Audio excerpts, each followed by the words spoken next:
It is the week of Thanksgiving as we... Chuck's favorite holiday, y'all. And mine too. Ernie Johnson, Charles Barkley, Steam Room, couple of days before Thanksgiving. I'm excited about the guests. Yeah, we have a jam-packed show. Yes, this is so awesome. We really do. And so we got so much going on. Let's just get into first of all. Yeah, I got a bunch of Did I stuff. just see you swallow a piece of gum? I always swallow my gum. I know. First of all, I actually watched you do it that time. That's not a though, thing. Man. That's not a thing. What, that ball of gum in your gut? Every kid in the world would be dead if swallowing gum did something. It's not to you. recommended. Okay. What's your first of all? Okay, I got a couple deaths that I want to acknowledge. One of my mentors is John Hudson. Mike Wilbon, Omar Rashad, those guys have been great mentors to me throughout my life. Jim Reynolds has become a mentor. Billy Cunningham is a mentor. Financial mentors, guys have been great to me. One of my business partners and mentors, John Hudson, his dad passed away. I just want to acknowledge Mr. Hudson. Hudson, just rest in peace. But John, I'm thinking about you and your family and wish you nothing but the best going forward, man. And shout out to you and your family. Now, there's a young girl who passed away, Evan Tasker Leventhal.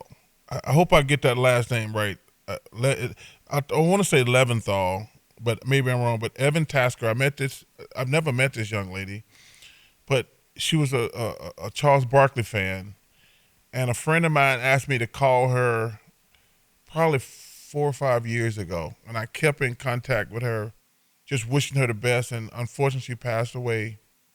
I think she was 30 years old. And man, I just want to know that I'm sorry for the family. Right before Thanksgiving, it's just brutal, and she's such a young lady, and everything I'd heard about her was amazing. So the Evan Tasker Leventhal, I just want to say rest in peace, and to your mom and dad and your husband, man, I know it sucks right now, but I was blessed to have her in my life in a capacity. I just want to wish them nothing but blessings going forward. Couple things. There's a R&B singer named Khalid. He came out the other day as gay because somebody was getting ready to out him. And he said, I wasn't hiding. It just wasn't anybody's business. And brother, you are 100% right. It ain't none of our business. I've never met you. I wish you nothing but success. And I hate that somebody tried to out you and you felt the need to come out and not even defend yourself, just address it. I don't care who you're sleeping with. It's not my business. It's nobody's business. Good luck to you and keep making beautiful music, my man. Let me address this Joel Embiid situation. Joel Embiid, you can't be late all the time. You can't be late all the time. You just can't do that. But you do have a point. The person who leaked that private team meeting is a piece of shit. I agree with you. There's nothing that happens in a team meeting that should ever get to the press. Should ever get to the press. Now, you got to do better. You can't be late. Because when you're late all the time, you're telling people, I don't care about your time. Now, you know what you really need? Billy Cunningham. Billy Cunningham will leave his mama. Billy Cunningham, he left everybody. If he saw you walking to the bus at 5 o'clock, you're late. We're taking off. I wish you had Billy Cunningham and you would learn after the first 2 or 3 times you're late and it cost you a fortune, you won't be on time. So, Joel Embiid, be on time, man. It's disrespectful to your teammates and your coaches, but I do agree with you. Whoever put that out of that meeting is a piece of shit. The last 2 things. Bob Kraft. Mr. Kraft is a friend of mine because of my relationship with Coach Belichick. Why don't y'all let that man in the Hall of Fame? He was denied again. He's one of the greatest owners in sports history.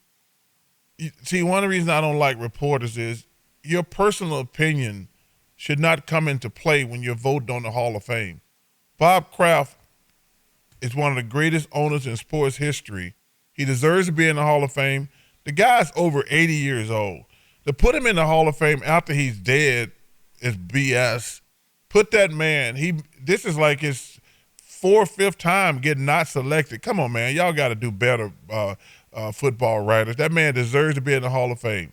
And last, shout out to the great Rafael Nadal. He played his last tennis match last week. He's one of the greatest to ever do it. It was an honor and a privilege to watch him all these years. Rafa, thank you, thank you, thank you. Man, everybody said you were one of the – I've never had the pleasure of meeting you, but everybody said you're one of the nicest people in the world. And when they watch you play tennis, they know you gave 100 – but I don't understand why people always say 110%. You gave 100% all the time. So I just want to say thank you. And that's it, brother. You know, and doesn't it make you feel old, Chuckster, when a player or an athlete's entire career – has taken place in the time you've been around, where you can see somebody come out of nowhere. Yeah. Oh, look, have you seen this kid Nadal play? And all of a sudden it's, hey, he's played his last match. Yeah. And makes us feel old. And we are. Well, we are old. I'm not old. You are. We are old. We're both we. Couple of grandfathers in their 60s doing a podcast I'm in my early every 60s. week. You're in your 60s. I'm in my early 60s. You're in your late 60s. You're in your 60s. And you know if you round up, you're 70. Yeah, that's a good point. You do. But I still have a little bit before I hit that. Let's take a break. We've got 2 guests today, 2 dynamite guests on this show. I can't wait to talk to Amanda Serrano. Yeah, and Mark Cuban. Well, I talk to him all the time. He's a regular.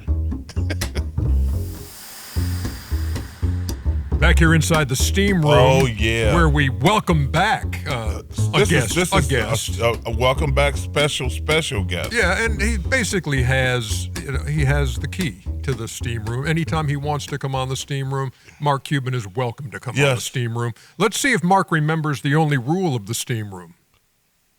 Keep your clothes on. Keep your towel on. There you go. That's close enough. If that was a guess, that was awesome. But I want to think that you knew it was keeping something on. You know, because I thought I'm at the gym, literally just finished working out, and there's a steam room, and I'm like, okay, I could do it from the steam room, but that would have been an awesome touch. Could you imagine that? I don't want to see Mark with his shirt off. No disrespect. Well, he thinks the same thing about you. Nobody wants to. I can't. I told you, I'm so fat now. I walk around with a towel around the house. I mean, hey, Mark, it's been about a year, I guess, since you sold your majority stake in the Dallas Mavericks. Yep. That was a $3.5–4 billion give or take, yeah. Yep. Even given that number, has there ever been a moment of seller's remorse? Well, yeah, of course. During the finals. Yeah, I mean, yeah, there's always times, right? Because when you do something for 20-some years, you have your instincts and your habits, and, you know, things become second nature. And those are some things that I got to just hold myself back on, because it's, you know, I'm not the majority owner anymore. I mean, I have input and everything, and I can call everybody, people listen to me and all that kind of stuff. But, you know, it's just different. And so, yeah, there's been times when I was like, okay, we got to do this. And like, no, that's not my call anymore. You know, Mark, when you're somebody who's like myself or Ernie or you, all of us, is there ever a time that because you're always busy, you're always on the go, but every now and then you get a chance to reflect about, man, where my journey began?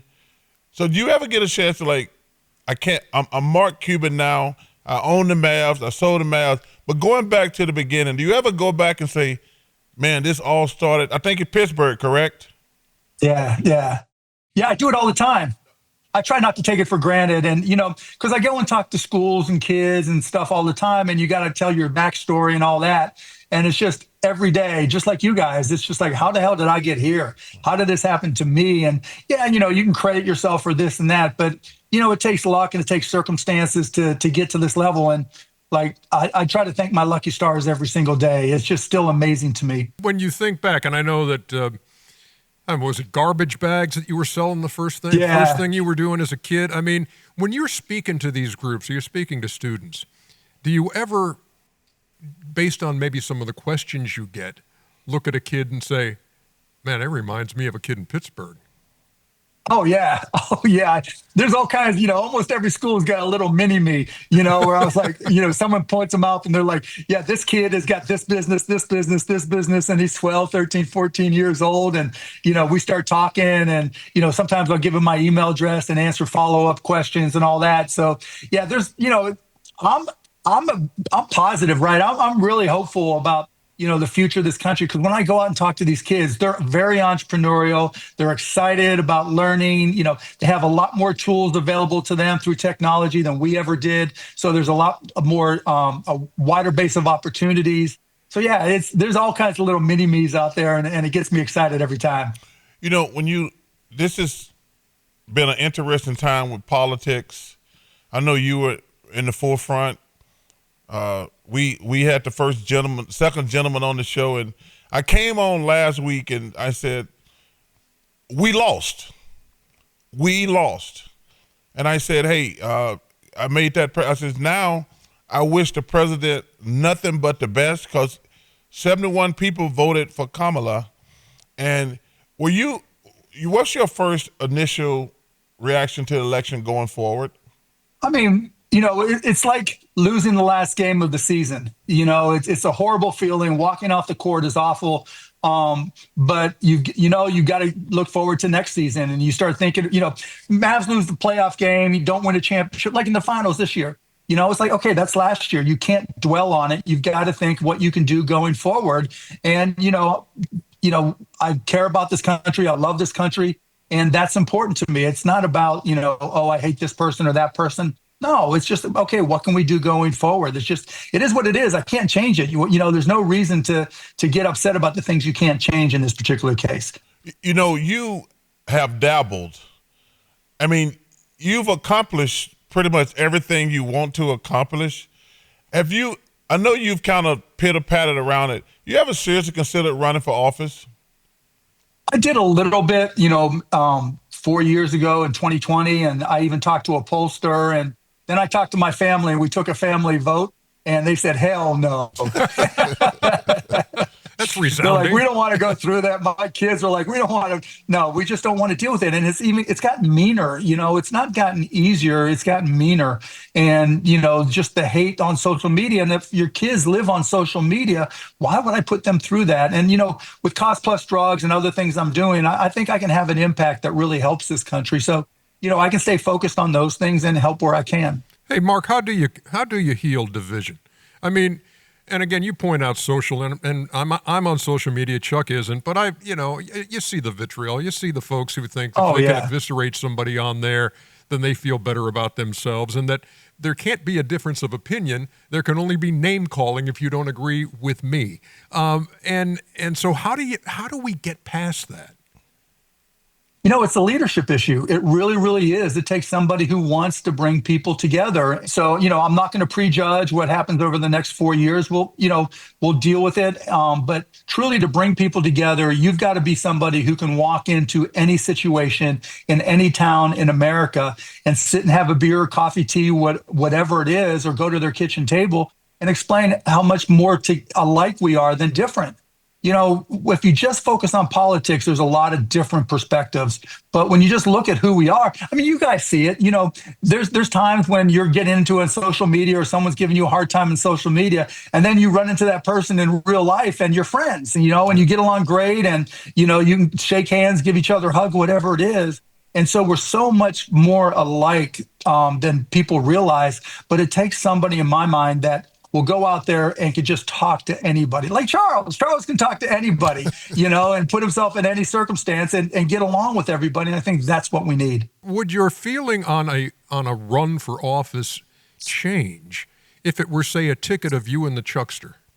We'd win. Yes, absolutely. We would win running away. No question about it. Hey, Mark, the question I've been asked the most, being in the NBA for 16 years, and obviously the guys in the NBA, we don't have your type of money. How do you not spoil your kids? Because we've had this conversation. I had this conversation for 16 years, like what's too much, what's not enough. Yeah. How do you handle it at your level, trying not to spoil your kids and make sure they are grateful and great human beings? I use your line. It's my money, not yours. You know what it's like. Your kids, you think they're going to be like you and your wife, but they end up being their own little humans and growing up to be unique. All three of my kids are completely different. One takes advantage, the other two really don't. The middle one kind of like rebels against it and like goes low key. And my son, the youngest, takes advantage a little bit when it comes to tech and stuff like that because he knows I'll give in. But they still have to wash the dishes. They still have to clean up after themselves most of the time. And you just do your best. But we're not the type of family that just like presents. Oh, you're mad at me, let me buy you something. You're sad, let me buy you something. That's just not how it works. Now, again, it's not necessarily easy because they're getting on a private plane most of the time, and it's not like we can hide it from them. But you just do your best. Back to the NBA for a second. So tell me what's going on with your seats. Not your seats, the fan seats, with your seats of where you can sit now for games, because you have been a courtside fixture. But now what's up? So at home, nothing changed because those literally are just tickets. My tickets have been right next to the bench since day one, and that won't change. On the road, is what changed. So from day one, when I bought the Mavs, I already sat in the second row right behind the players. And my reasoning was, just like I'll walk into a sales meeting and listen to what people are saying so I can learn, I'll walk into a management meeting in my companies and say, okay, let me listen to hear what's going on. I wanted to be close to the players and coaches so I can hear how things happen. I mean, you guys know things that are said on the bench, it's very informative. You find out about relationships. You find out where guys' heads are. You find out how, they react to coaching, or are they listening or not. And so for 24 years, that's exactly what I did. And so it also, as time gone on and I became more visible and people were more aware of me, it also became kind of a protection because people come up to me all the time, even during a game and disrupt and all that. But in any event, so the NBA called me up last week, the week before, and said, okay, no more. You can't sit behind the bench. And I was like, why? And they're like, just because it's always been a rule and we let you slide when you were the governor, but you're not the governor anymore. So we're going to say you can't do anymore. And it's not because, it wasn't like, okay, we need that seat back for somebody else, or we're running out of space and we need to clear some room. No, it was just really, really, really petty. And they said, you can't sit in that second row behind the bench just because we said you can't sit in that second row behind the bench. And so I called Adam, and Adam called so-and-so, and so-and-so called Adam back, and nobody wanted to really give me an answer. And then they just said, we're sticking to it. And I was like, okay. It is what it is. You know what? I'm glad you used the word petty, because as much as you it's one of Chuck's favorite words. As much as I hate petty, because as much as he has done for the NBA, he has been one of the great owners in NBA history, and that's just petty. But my next question is, why? Actually, number one, I just heard about the seat situation last night. The Mavs were in town to play the Hawks. And I was out with Brian last night. He said, "Did you hear this petty stuff going on with Mark and the tickets?" He gave me Brian, your TV guy. Why did you feel the need to treat your players like the players are like, "Yo, man, we got everything in the locker room." Why did you feel the need as an owner to give your players such luxury, like accommodations? So a couple reasons. One, remember when I bought the Mavs, the previous 10 years, we hadn't made the playoffs. We were voted the worst professional sports franchise. So I had to change hearts and minds. I had to let them know that things were going to change. And one way to do that was to invest. I remember the first time I met with the players, and I think it was Gary Trent said, "Mark, we get into Oakland, California on a back-to-back at 3 a.m, and we're staying in a hotel with no room service. That means we're walking to the local 7-Eleven in the middle of Oakland at 3 a.m. No disrespect to Oakland, but any city, that's not necessarily what you want your guys doing." So, I had to send a message that, we needed to upgrade. And then once we got into the new arena, it was like, okay, this is an opportunity to take the locker room to the next level. And even recently, 3-4 years ago, when we built the practice facility, when, we upgraded the locker rooms and we had lights that were designed to, to create energy. We had different smells, different colognes that were put out there that put you in a different mindset before a game versus after a game. And so all these things that are just science driven, I just wanted to put the players in a position to succeed. And when you put them in a position to succeed, they don't have excuses. I mean, it was like when I first took over, I came in and I was like, okay, there were three, you remember, Chuck, there were 3 or 4 coaches and that was it. And I was like, we spend more money training people on how to use, Microsoft Excel than we do on increasing the skill set of our players. So I brought in 15 different former Mavericks to be coaches. Every guy had their own. And that was the start of player development coaches in the NBA. And then we started bringing on interns more recently so that, former college D1 players that wanted to get into the NBA. So anytime guys wanted to get out there and shoot, anytime guys wanted to, have 5-on-5 or 3-on-3 and 4-on-4, there was always somebody there to give them a run so they can work on their skills. The more guys could work on their skills, the better it will be and the better the team will be. So to me, it just made perfect sense. You said a lot of good stuff there, Mark, but one thing jumped out at me. You talked about post-game aroma or post-game sense. What would you recommend inside our Studio J with me and Shaq and Kenny and Chuck? What would be a good aromatherapy that we could use inside Studio J? Knowing Chuck is there, probably Febreze. That's for Shaq, Mark. Shaq needs to Febreze. He's always crop dusting the room. Shaq is a big crop duster, so we need some Febreze. I know, that's why you guys run. That's why you guys have races away from the desk. That's exactly right. Yeah. Hey, I want to ask you about something serious that's really important to you. Let's talk about your pharmaceutical initiatives. It's called costplusdrugs.com. And, if you think about what happens when you go to the doctor and you need a prescription, they tell you need this drug. And the next question they ask you is, what pharmacy do you use?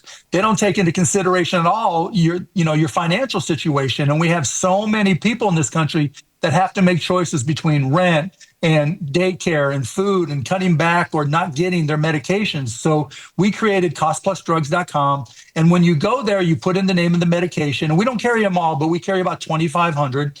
And when it comes up, it shows our cost. And then, so I'll give you an example. Chuck, this might be applicable to you. Generic Cialis is called Tadalafil. And if you go to costplusdrugs.com and you put in Tadalafil, it shows you that what our cost is, and we mark it up 15%, so our markup is far lower. For mail order, we charge $5 for shipping, $5 for a pharmacist to review it all. And net, you can get 90 Tadalafil, 90 generic Cialis for about $19, which is less than it costs you to buy 90 M&Ms these days. And so, we've made it so that for, popular drugs like Tadalafil were a lot cheaper. And then there's also, things like for chemotherapy, there's a drug called imatinib, a chemotherapy drug, where before we started, if you just walked into a pharmacy to buy it, it might be $2,000. Now our price is like $13 to $21. Wow. And there's so many drugs they call specialty drugs that are like that. So we've been able to change people's lives. I get emails every week, if not every day, from people saying, look, we didn't know how we were going to be able to afford my dad or my granddad or my medications. And now we can because of costplusdrugs.com. Mark, was that something that happened in your life or an experience that happened to you or a family member that led you down that road, or how did that work? Yeah, I mean, look, if you look at, my fingers, my hands, I couldn't afford to go to the doctor. My teeth are all messed up because when I first came to Dallas, I couldn't afford to go to the dentist. And so I went to one of these places where they had dental students. Let's just say it wasn't a great experience. And so I've been in that position where I couldn't afford to get health care. And I just thought, this is a way to help. And, I've got a great partner in Dr. Alex Oshmayansky, and he's a rocket scientist, literally. And so between the two of us, we've been able to take this to help millions of people. That's awesome. When all of us start out on our life to being successful, who are some of the biggest influences who you can do it, Mark, or just a great mentor? Really my parents and my dad in particular. My dad did upholstery on cars. And so, if you had a rip in the car seat, you took it to where my dad worked. He lost an eye in an accident. And, he used to bring me down to his work to sweep the floors all the time.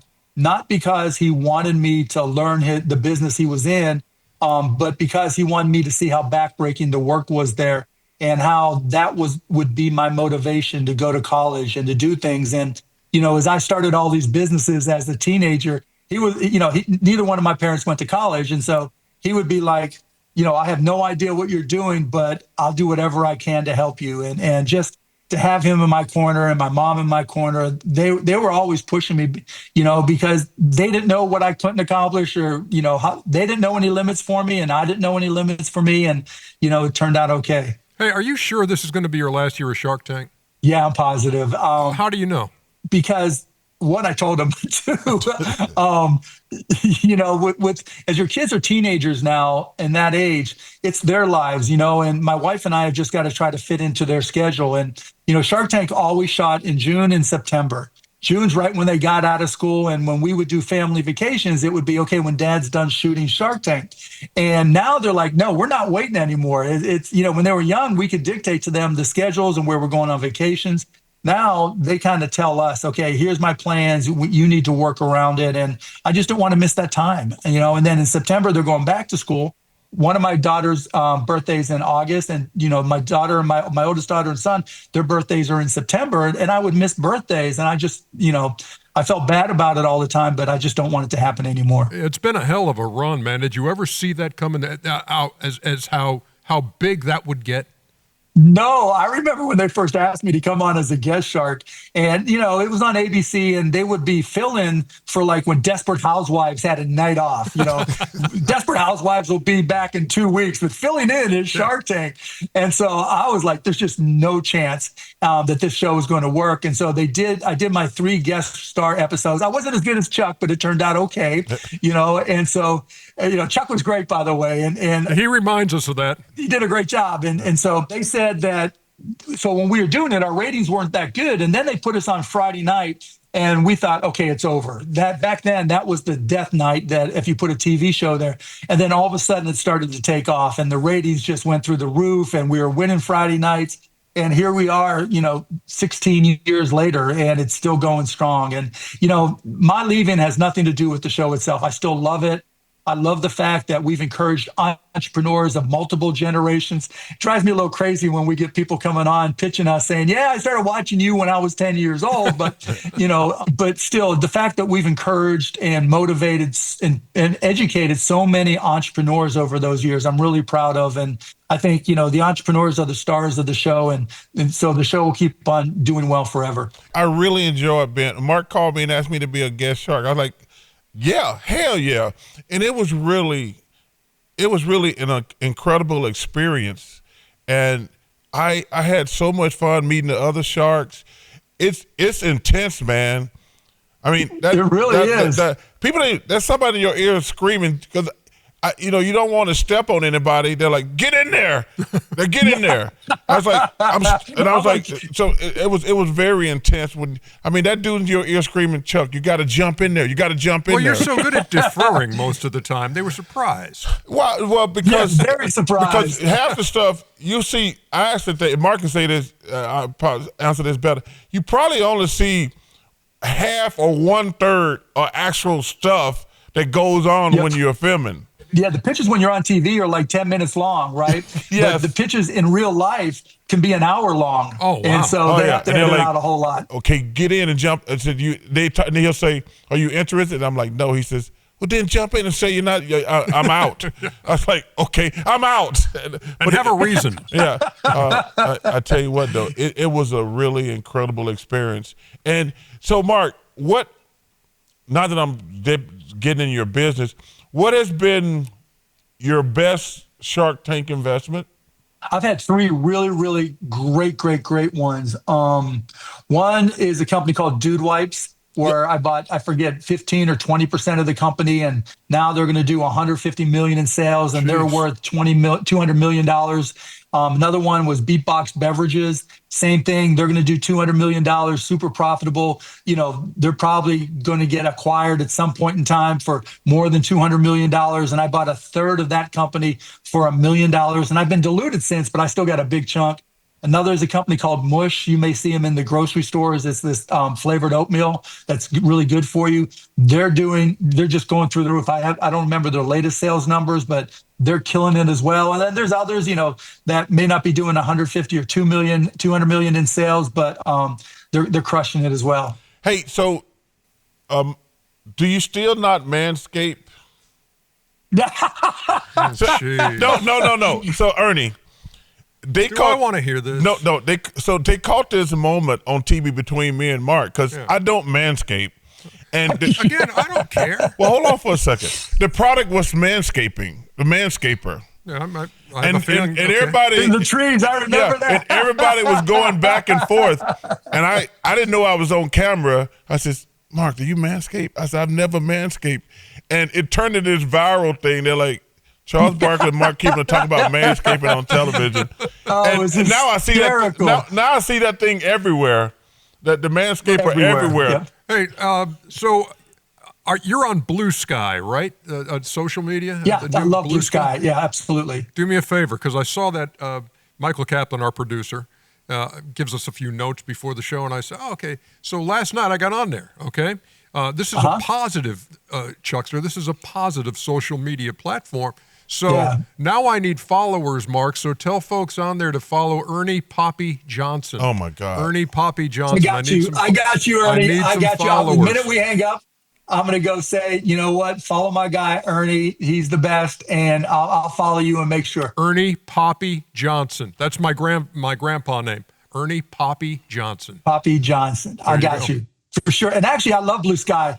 It's similar to Twitter, except you can control your own experiences. They've got all kinds of block and mute and, who can reply and who can show in your replies, just so it's your own experience. And, you're not subject to one person saying, okay, we've got this algorithm and this is how everything's going to work. This is what I want. It's the exact opposite. It's a decentralized platform. So each user has more control, and it's now starting to add, obviously Ernie's going to change the game by being there.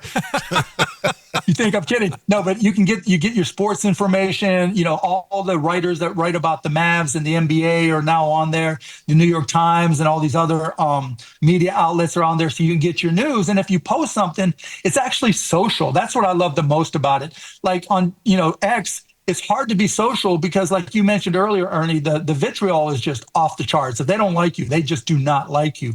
And with Bluesky, you can literally, have a conversation about the game last night, have a conversation about Steam Room, have a conversation about anything, and it's absolutely social. And it's not to say there aren't idiots on there who are going to try to come in and say something rude, but you just go to the box and it says hide reply from everybody and then block them, and then they're done and you'll never see them again. Right. And neither will anybody else in your feed. So you have a lot more control. I appreciate the help, and we wish you a happy Thanksgiving, Mark. We appreciate you taking the time this week. It's always good talking to you. Thanks for your message, man. You guys are awesome. I want to thank you for being a friend. You always been there for me, and have a great Thanksgiving, brother. You guys do the same. Enjoy your holidays. I love you guys, and thanks for having me on. It's all about the deep fried turkey, Mark. That's right. That's right. I'm at the gym, Ernie. I'm trying to avoid that stuff. Chuckster, when we discussed last week, the Tyson Paul fight. That was ridiculous. Yeah, it was. But there was actually a real fight. Oh, was there? That was actually a real fight. Was there ever? And we welcome to the steam room Amanda Serrano, who had this epic battle with Katie Taylor in Texas that night. Thank you so much for being with us. I know the Chuckster is a huge boxing fan. I like the sport too, but there's no bigger boxing fan than Charles Barkley. I have been to probably 50 fights. I love it. My first question to you, though, how many stitches did it take to close up your eye? Only 8, surprisingly. When I saw it, I thought it was going to be a lot more, but 8. 8? Yes. It's been described, and I watched a fight too. It was a heck of a fight. Epic. One of the best of all time. When you are in the arena like that against an opponent like that and you have history, what's that whole vibe like, Amanda? Man, it's amazing. When I go in the ring, I make sure I go out there and I give the fans their money's worth. That's the type of fighter I am. I'm not afraid to engage and to go in there. We knew it was going to be a great fight because the first fight was a great fight. So now the rematch in a bigger stadium, more people watching on a bigger platform. Us girls, we had to show out, show up and show out. So that was my method. If you saw, I came with the bulletproof vest, ready to go to war, and that's what we had, blood and all. So let me ask you this question: what inspires a young woman to want to box? I mean, because it's a unique profession for women. What inspired you to want to become a professional? Well, what inspired me was my sister. She started boxing after she gave birth to my niece, and she wanted to lose weight. Her husband, which is my brother-in-law, my trainer, Jordan Maldonado, that's what he did when he grew up. He had a boxing gym, and that's what he was like, listen, I know boxing, let's do boxing. And that's how I started. I was the babysitter. I was my niece's babysitter, and I was the babysitter at the gym. So I was always in the gym since I was 12 years old. But I know the sport was really hard. I saw the struggles. You needed to be very disciplined, and it was hard for females back then. It still is. It's gotten better, but it still is hard. Yeah, she just inspired me, and I try to be an inspiration because I want to be a role model, Charles. That's what I really want to do. Bring inspiration to young girls who want to do boxing, knowing the sport is really hard, and now they can see that there is the light at the end of the tunnel. There is money, there is recognition, there is sponsorships, so you can make money in and out the ring, and that's what I try to bring. How does that conversation go with your parents? I want to be a professional boxer. They seeing their young girl get punched in the face. That's not an easy conversation. How did that conversation go? Not at all. They seen it with my sister, and they told my trainer. They said, nope, not this one, not my little one. She's going to college. Meanwhile, I'm in the back and saying, college? Who wants to go to college? No, I'm joking. No, and I just told them, I said, this is what I really, really want, and they 100% they support me. So I've got a question about post-fight, center of the ring, waiting for the decision. As you stand there, and as they say, unanimous decision, 95-94 on all three cards. How much are you thinking, I've done it, and how much are you thinking, oh, they're going to give it to her? Listen, coming into this fight, we knew the first fight was a close fight. It was a very close fight. I lost split decision. That's why the rematch was such a big fight, because she felt like she didn't do enough to really prove to the fans that she won. And I wanted the fight because I wanted to prove that I did win the first fight. So we knew it was a possibility that if it goes to the judges, it might go her way. But knowing that I was hurting her a lot often, even from the first round on, and I just felt like my punches were landing more. I was landing more punches on her. So I was like, and my team tells me, they'll tell me the truth. They'll be like, listen, you need this round, or you lost this round. But I was pretty confident that I finally got the decision. And then when I heard it, you saw it all in my face. Yeah. You were classy. I thought you handled it very well. Now your trainer, he was on fire. He's like, he let it go. Were you caught between a rock and a hard place? Like, I gotta lose gracefully, but your trainer, he's like, no, I'm not having this. She fights dirty. She's out here headbutting people. She always headbutts people. Were you kind of just sitting back, just enjoying that? Listen, my trainer, he's my family. He's my brother-in-law. He's been in my life for 25 years.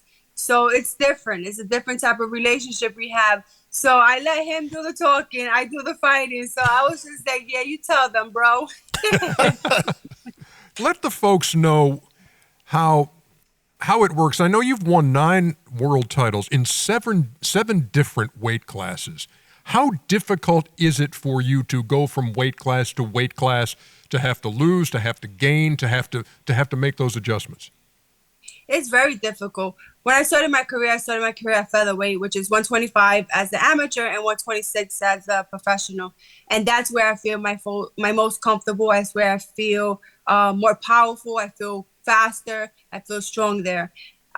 Going up 2-3 pounds is a lot for me. So I went up from 126 to 140, down from 140 to 115. And that's, to me, that's really difficult. I think it's more difficult for me to gain the weight because it's easier for me to lose the weight. When I train, I'm training constantly 3 to 4 times a day, and I'm eating okay. So I'm dropping weight fast. For me to keep on that weight, it's pretty difficult for me because I'm always sweating. I'm always burning calories. So, but people don't realize what I do is crazy, and how I do it is even crazier because I went from 140 and I dropped down to 115, and then I went up to 126. So it's pretty crazy, but I think it works for me. It's really hard.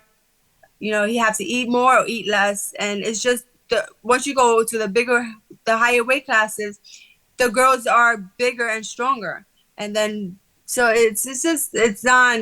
I'm most comfortable at 126 featherweight. You know, the one thing I spent, like I say, I've probably been to 50 or more, right around there, bouts. And the one thing that the trainers talk about, you gain weight, but you don't have the power. Now, I'm not talking about you specifically. I'm talking about most boxers. Like, a lot of times they say, well, it's a little guy gaining weight, but he doesn't have the power. Is that the biggest difference when you go from fighting somebody bigger? Yeah, well, listen, I'm blessed with power. So no, it's real, true power. So no matter where I go, the power comes with me.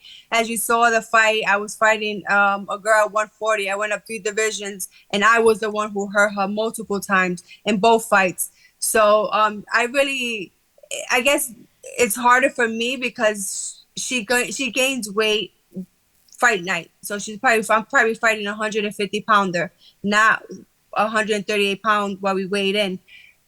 But she probably can withstand the power more, but my power is still there. I still was able to hurt her, and I hurt every girl I've been in the ring with. Let me ask you this as we close, Amanda. If I were to tell you your next bout is against a 61-year-old basketball Hall of Famer who stands about 6'5", 6'6", and weighs a lot. What would be your plan of attack against such an opponent? I'll run. I'll box. I'll hit and then run and move. He'll get tired trying to chase me. Hey, I got one before we get done. Wrap up. I want to ask you. So, how soon? First of all, that was a great fight, and you got robbed. I want to make that perfectly clear. How soon do you, number one, go back into training, or second question is, how much time are you going to take off before you fight again? And will there be a third fight? Yeah. That's another part of the question. Yeah, we're hoping for the third fight. I'm interested in the third fight. She says she's interested in the third fight. And, yeah, well, as you can see, it's still a little swollen. It's still sore, my eye. But I feel good body-wise. Physically, I feel good. I can go back to the gym. I think I'll go back maybe next week after Thanksgiving. But weight training just to make sure my body doesn't get too crazy. And then I'll start training probably the new year. But I'm not sure when a fight is scheduled because this needs to heal first. So last question.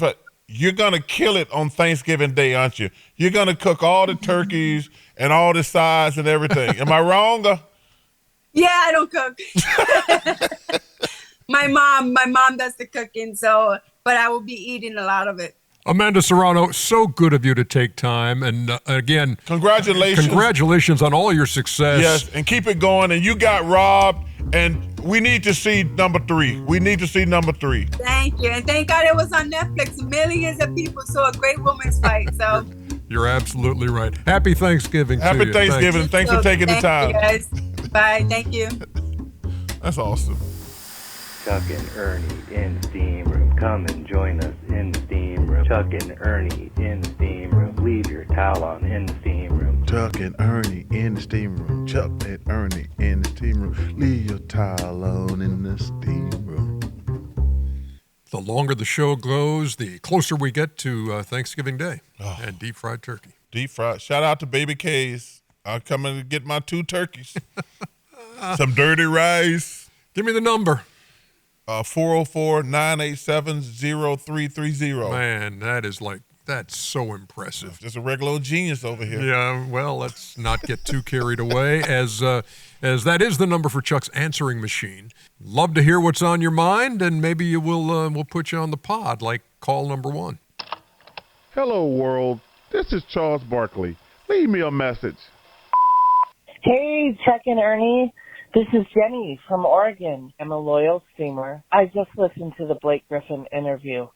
That was so great. But I have a question, and this isn't just for Chuck. This is for Ernie, too. Chuck said something about not buying candles because that's not a man's job. And my sister and I grew up around guys, played Division I sports, and we have similar things that we don't do. Not because we can't, but because it's a man's job. Taking out the trash, using power tools, and grilling on a grill. So my question is, what are the things that you can do and that you maybe do in secret, but you don't want your women to know because you want them to keep doing it? I love you guys.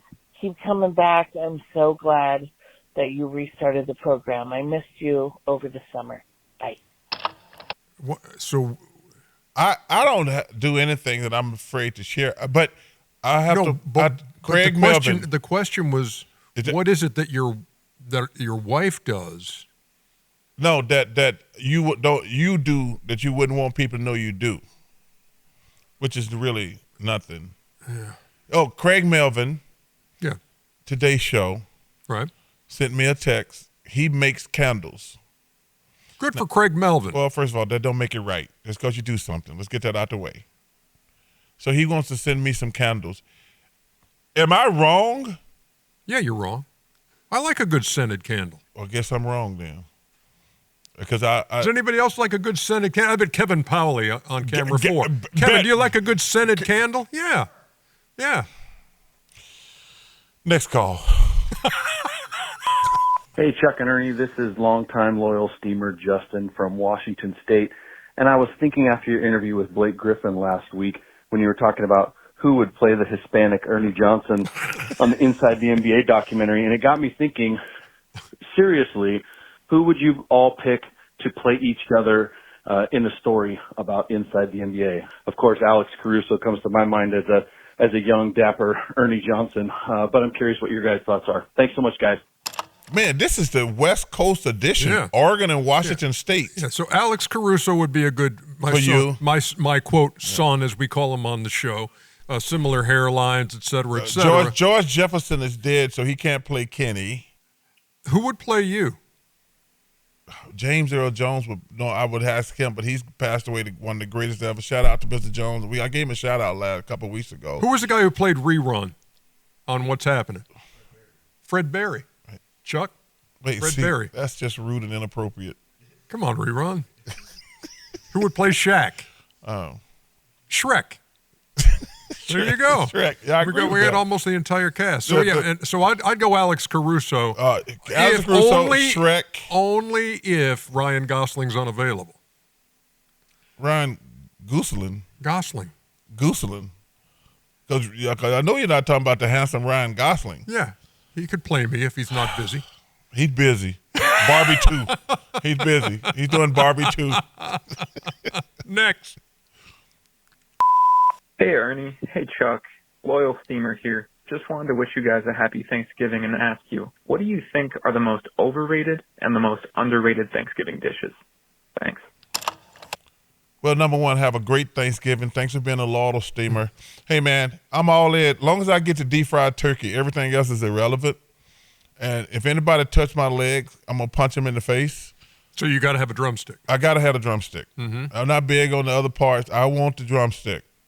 And so you're a dark meat guy. I don't care if it's white meat, dark meat. I understand what it is, but I want my drumstick. and I want some gravy. I want some dressing. Oh, yeah. And I'm mashed potatoes, and I'm good. Oh, and my cranberry sauce. And cranberry sauce. I got a friend who she drives me nuts telling me cranberry sauce is awful. My friend, she thinks, she lives in Wetumpka, so she don't have common sense. But she hates cranberry sauce. Who hates cranberry sauce? You like the kind in a can that comes out? Or Yes. or do you like the can in a can? Like homemade cranberry sauce? Oh, God. Homemade. No, I want it in the can. Uh-huh. Hey, can I ask you a question about that? I guess you're going to. Is cranberry sauce, you only eat it on Thanksgiving? That's the only time I do. That's weird, isn't it? Yeah, it's kind of like, it's kind of reserved for the holidays. I would never eat cranberry sauce any other time of the year except Thanksgiving. That's weird. It goes great with turkey and dressing, and I don't mind if the gravy gets on there too. Oh, yeah, definitely. But, you want to try something that's not good? What? Some cranberry sauce followed by a swig of milk. You know I don't drink milk. I'm just saying. Cranberry sauce followed by milk, not a good combo. Oh. I remember that as a kid growing up around the table, a glass of milk, and you have some cranberry in it. It's like, oh, that is not a good combination. I need a buffer in between the cranberry, maybe some dressing, and then the milk. Yeah. But do not go cranberry sauce milk. Okay. Not a good combo. My brothers, John and Daryl, the reason I hate milk to this day, because they always left it out, and there's nothing worse than warm milk. Mm-hmm. Hey, shout out my sister-in-law, Patty DeLuca Kerr. The greatest sweet potato souffle she makes every Thanksgiving. Okay. Has a great crust on that sweetness. It's like a dessert. Man, I wish it were Thursday. Next call. Hey, Chuck and Ernie. Gary Godfrey here, your former teammate and loyal steamer. It's Iron Bowl week. Today is the start of the third annual Carrie and Gary Challenge to compete to defeat ALS. So far, Carrie and I have raised over $225,000 to help ALS families in Alabama. Do you know that it costs over $250,000 every year to care for someone with ALS? Please go to kgchallenge.com to donate. 100% of your donations go directly to helping ALS families. Thank you, Chuck and Ernie, for always supporting ALS and ALS awareness.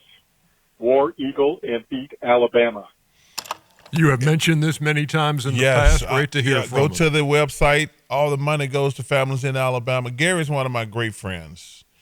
Man, I always want to punch him in the face when I'm with him because he is, I hope that I would handle with grace and dignity the way he has handled this situation. He's always in a good mood. He inspires me a lot.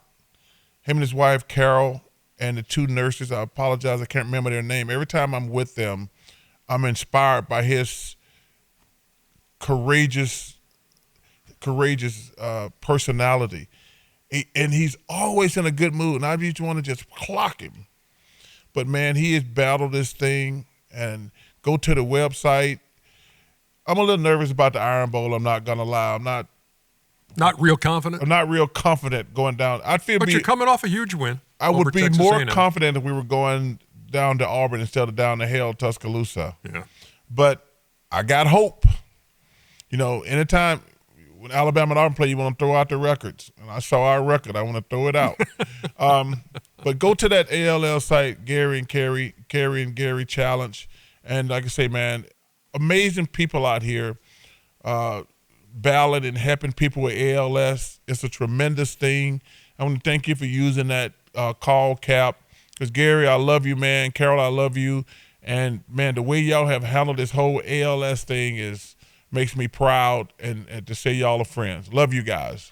And now we move to Good for the Soul here on this Thanksgiving week. That week. would be a great way to end the show. Love that idea. Good idea, Ernie. A toast to my big brother George, the richest man in town.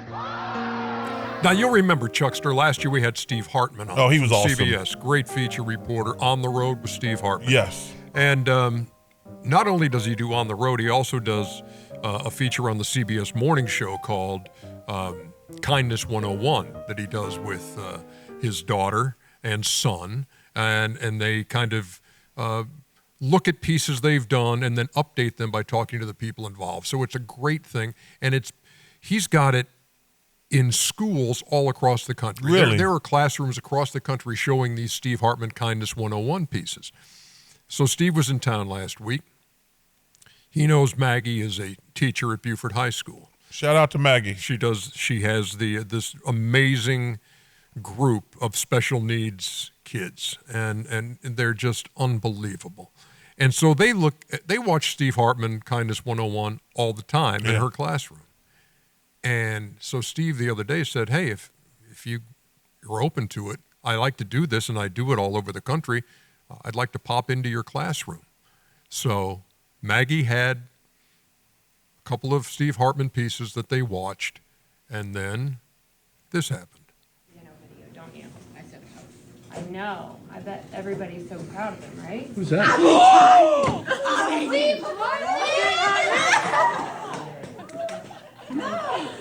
Steve Hartman! Steve Hartman? Yeah. What? Go say hey. Steve Hartman!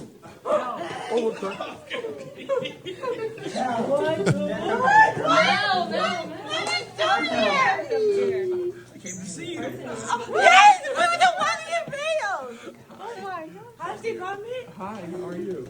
I don't want the day will come to our school. Thank you for all you do. Yes. You're welcome. Oh my God. I forgot. I forgot. You are. Okay. My Wait, Liz, what do you think? Is your day just made? I think it is. I'm not crying. Hi, nice to meet you. I'm in. My dream came true. Your dream came true? See, how cool is this? Carson, did you say, hey, meet someone that we watched? Oh my God. And that. Wow. That's great for the soul. That ain't good for the soul. That's a great way to say happy Thanksgiving, brothers. It certainly is.